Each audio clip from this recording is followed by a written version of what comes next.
Assalamualaikum warahmatullahi wabarakatuh. Pagi hari ini kita sedang berada di rumahnya Bidan Eka Fitriana.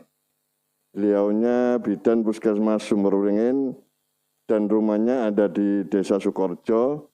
Dan beliaunya kebetulan telah melahirkan putra yang kedua dan teman-teman dari Puskesmas pada hari ini berkunjung ke rumah beliau.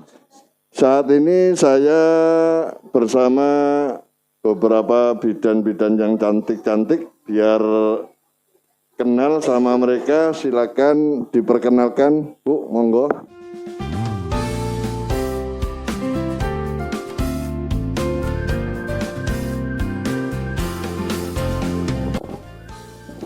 Perkenalkan, nama saya Bidan Agustin, saya dinas di Pustu Sukorjo. Terima kasih. Selanjutnya, Nama saya Bidan Eni dari Ponkesdes Sumber Gading. terima kasih. Selanjutnya, Nama saya Azizum Ulumi, biasa dipanggil Uul, saya dinas di Pustu Tegal Jati. terima kasih, Bu, monggo. Perkenalkan, nama saya Astika, biasanya dipanggil Mbak Tika. Saya dinasnya di Ponkesdes Sumberwringin. Nah, mumpung kita lagi bersama adik kecil ini, mungkin ada ibu-ibu bidan ini yang mau disampaikan, dipersilakan. Mumpung kita lagi kumpul-kumpul di sini mungkin Pak ya, Ya. mumpung lagi tilik bayi, sekalian kita akan berbagi tips mungkin ya, tips cara merawat bayi baru lahir. Tuh. Kebetulan ini putranya Mbak Eka ini lahir usia berapa sekarang Mbak Udin? Umur 7 hari, berat lahirnya 3 kilo 8 on. Ya, ya. Jadi gendut ya, panjangnya 52 cm, panjang memang. Kita akan berbagi tips cara merawat bayi baru lahir. Yang pertama mungkin cara merawatnya. Cara merawat tali pusat. Kebetulan ini anaknya Mbak Eka sudah copot tali pusatnya. Jadi untuk tali pusat ini kita cukup merawatnya setelah mandi kita ganti pakai kasa. Kasa kering yang steril, enggak usah diboboi sama ramu-ramuan, enggak usah dikasih alkohol atau dibubui sembarang. Kalau orang dulu itu mbah-mbah zaman dulu kan dikasih kunyit dan lain-lain, sekarang tuh nggak perlu. Jadi habis mandi cukup dibalut dengan kasa steril.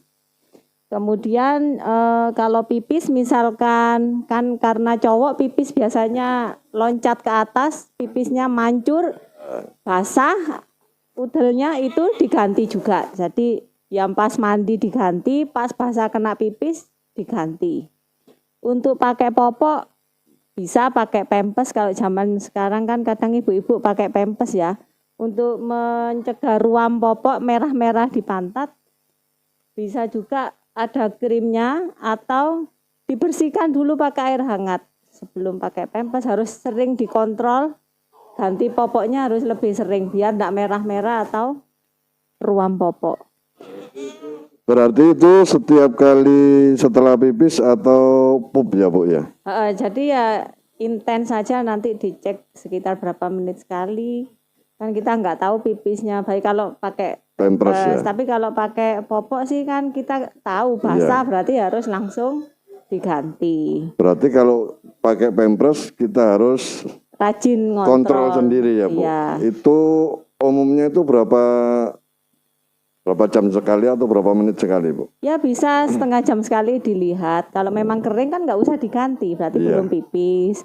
Kalau ternyata pipisnya sudah banyak ya diganti. Atau biasanya kan kalau usia segini frekuensi BAB-nya kan sering. Iya. Bisa dalam satu hari bisa 10 atau lebih. Jadi harus sering diganti. Makanya harus sering dicek. Iya. Kemudian untuk mandi bisa pagi sama sore. Pagi sebelum mandi dijemur dulu 15 menit. Ya. Setelah dijemur dimandikan. Itulah sore. Sore tinggal mandi, nggak usah dijemur lagi kalau Ya, sore. sebentar, Bu. Jemurnya itu yang efektif itu jam berapa, Bu? sekitar jam 7 sampai jam 8 dilihat sudah ada panas matahari apa belum di luar. Kalau sudah terlihat panas, sudah ada matahari, 15 menit dijemur, dibuka bajunya, digendong atau ditaruh di kereta dorong biasanya teman-teman tuh ya. Ditutup matanya pakai kacamata. Sekarang yang ngetren kan jemur pakai kacamata itu ya, ditutup. Iya, ada Kalau nggak ada kacamata kacamata untuk nggak baby apa-apa. ya Bu ya. Nah, ditutup pakai Berarti apa? enggak boleh terlalu siang ya. Iya, nggak boleh terus Kering nanti ya. kering. Kemudian untuk pemakaian bedak dan lain-lain itu fleksibel, bisa pakai mereknya apapun yang cocok untuk jenis kulit Kulitnya. bayi, bisa pakai merek ini atau itu terserah. Iya. Itu untuk perawatan bayi baru lahir. Mungkin akan ditambahkan Mbak Uul selanjutnya. Monggo Mbak Uul. Kita ke mitos saja ya. Mungkin untuk perawatan yang lain mungkin sudah banyak yang ngerti ya Pak. Iya. Apalagi kita di daerah yang tingkat mitosnya tinggi untuk bayi. Mungkin nanti Mbak Utin bisa nambah asinya. Kalau mitos banyak sekali mitos berkenaan dengan bayi. Salah satunya Grita. Grita sebenarnya kalau mau diterapkan tidak usah sudah Pak. Mulai dari lahir pun sudah tidak butuh dengan Grita. Tapi karena kita khawatir mungkin untuk nyekeni tali pusatnya Iya. bisa sampai 1 minggu atau setelah coplaknya sudah pusernya lepas sudah ya. coplak, Grita sudah bisa dilepas. Iya. Kalau secara ilmu memang tidak ada untungnya, memang benar. Satu kerugiannya kalau terlalu terlalu sepen, terlalu ya, seret. terlalu seret ya. Malah akan menekan diafragma sehingga bayi kesulitan bernafas, 2 sering muntah, 3 asinya sedikit yang masuk. Betul ya. 1 gedong. 1 apa? Gurita. 2 gedong. Bayi butuh gedong itu hanya untuk menghangatkan, memberi rasa nyaman, tidak untuk menali. Biasanya kan di kakinya sama di tangan itu ditali seret ya Pak. Seret ya. Nah, kerugiannya gedong kalau ditali seret dia akan mengganggu refleks dari patelanya. Ya. Bayi tidak akan bisa bergerak. Padahal usia seperti ini kan usia berkembang. Berarti lebih bagus tidak usah digedung kalau Di cuaca gedong. Iya, gedong berguna cuma untuk menghangatkan Pak dan memberi rasa ya, nyaman. betul. Tidak untuk mengikat atau istilahnya kasarnya memenjarakan bayi biar iya. tidak gerak. Kan biasanya kalau kita lihat di masyarakat itu gedong itu seolah-olah seperti bayinya seperti di penjara. Biar rapot dan kadang memang tidur itu ya Bu ya, enggak benar. bisa gerak ya. Kedua, apalagi ya, mitos keluar rumah. Betul. Biasanya kalau bayi perempuan itu kalau belum 25 hari tidak boleh keluar rumah. Ya. Kalau laki-laki itu 40 hari. Betul. Nah, sebenarnya itu tidak ada hubungannya sama sekali, Pak. Betul ya. Cuma kita pasrah saja sama Allah. Ya. 1, 2, sebutuhnya kita untuk mau ngajak keluar, memang kalau waktunya keluar ya kita keluar. Iya. Kalau Terutama waktunya pagi hari ya. Enggak. Kita jemur kan kita Tidak keluar. mungkin kan kita selama 40 hari atau 25 hari hanya di dalam rumah saja kan tidak mungkin. Betul ya.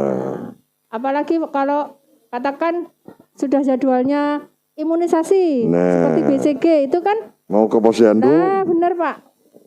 Kan kalau bayi laki-laki kan mesti kurang dari 40 hari. Iya. Nah, jadi ini harus bisa dikurangi sedikit-sedikit di masyarakat. Kita memang tidak bisa menghapus secara total, tidak bisa. Betul, Harus betul. mengurangi sedikit-sedikit. Apalagi nggih? Oh nggih. Selama usia bayi 0 sampai 1 tahun itu tidak diperbolehkan diberi madu. Karena ada bakteri di dalam madu itu sebenarnya berguna untuk tubuh tapi belum waktunya untuk kekebalan bayi. bayinya belum bisa ditoleran sama tubuh bayi sehingga tidak diperbolehkan 0 sampai 1 tahun untuk diberikan madu. apalagi program ASI eksklusif ya Bu, Benar, ya? apalagi program ASI eksklusif. Satu lagi air gula juga tidak boleh, Pak.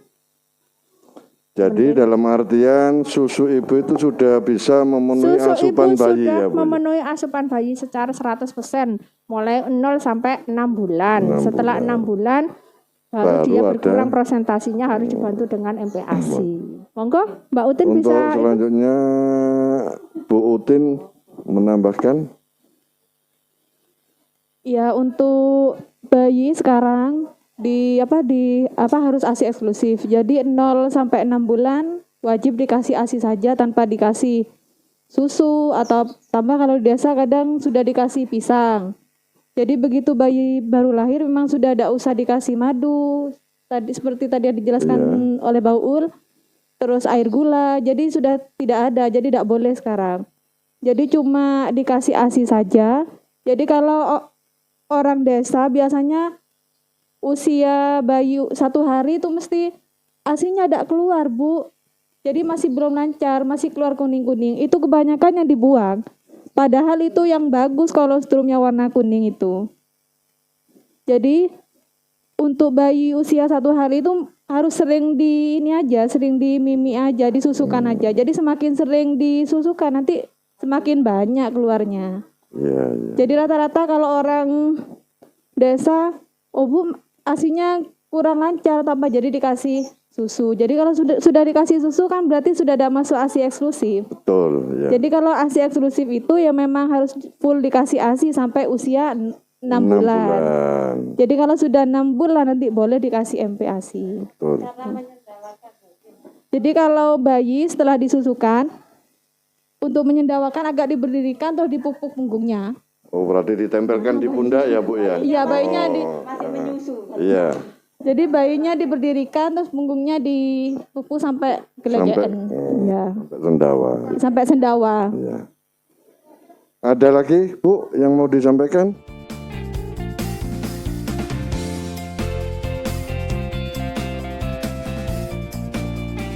Ini membahas langsung, tadi kan ASI eksklusif sudah Ya, Pak. sudah Bu.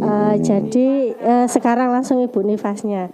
Jadi ibu nifas itu habis lahir itu sebenarnya tidak boleh langsung konsumsi jamu-jamuan. Oh ya. Jadi biasanya dari puskesmas atau dari rumah sakit kan sudah dapat Sudah dapat obatnya. obat, betul Bu. Ya, itu aja yang diminum biasanya. Jadi biasanya ada tambahan, biasanya dari mbah-mbahnya, mitos-mitosnya yang dulu dikasih jamu lah untuk pelancar ASI atau apa, sebenarnya kan tidak perlu juga kayak gitu. Sebenarnya ASI kan langsung sudah, kalau sering disusuin meskipun tidak usah kasih jamu atau apa-apa, sudah sebenarnya keluar Rangsang sendiri. ya Bu. Merangsang sendiri sebenarnya. Nah, untuk gizi ibunya sebaiknya banyak makan, konsumsi sayur, ikan, buah, itu sebenarnya memperlancar ASI juga, terus menganukan kandungan. Sebenarnya orang-orang Mempercepat penyembuhan ya Bu ya. mempercepat kandungan itu biasanya Pak. Biasanya orang-orang itu takut nggak boleh makan ikan nanti nanti amis anaknya. Sama tadi menyambung sama Mbak Ul tadi, mitosnya juga ibu nifas sebenarnya juga boleh Ya. boleh keluar sebenarnya. Sebenarnya.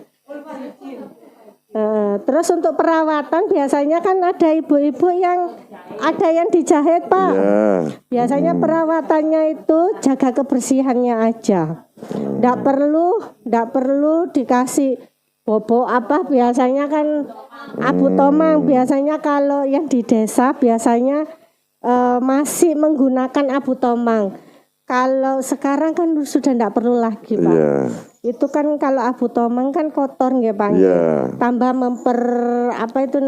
Membuat infeksi lagi ya Bu ya. membuat infeksi. Memasukkan kuman. Memasukkan kuman secara langsung. Jadi tidak boleh sebenarnya. Kan cuma cuma dikasih obat aja dari puskesmas atau dari rumah sakit itu kan sudah mempercepat kesembuhannya dia sendiri sebenarnya. Dan perawatan, yang penting itu perawatan vulva hygiene-nya.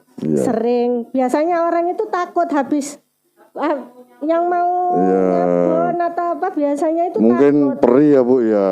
Ya, memang biasanya gitu ya Pak. Tapi biasanya kalau sering kita perawatan, insya Allah enggak gitu. Oh iya, biasanya ya darahnya naik itu mitosnya. Kalau ibu setelah melahirkan Pak, biasanya gak boleh tidur siang atau enggak boleh tidur pagi. Katanya mempengaruhi produksi ASI-nya juga sebenarnya gitu. Jadi ibu nifas itu sebenarnya ya juga butuh istirahat juga. Soalnya biasanya kan anaknya kalau malam kan bergadang Ya, Pak. kadang Jadi perlu bangun minta istirahat minum lah. ya Bu ya. Ya, perlu istirahat juga. Jadi itu enggak apa-apa sebenarnya kan gitu. Untuk KB masa nifasnya sebenarnya 42 hari sebenarnya ibu itu harus sudah ber-KB. Sebenarnya gitu, terserah ibunya mau menggunakan apa. Tapi biasanya ibu-ibu di desa itu pasti menggunakan KB yang 3 bulan ya.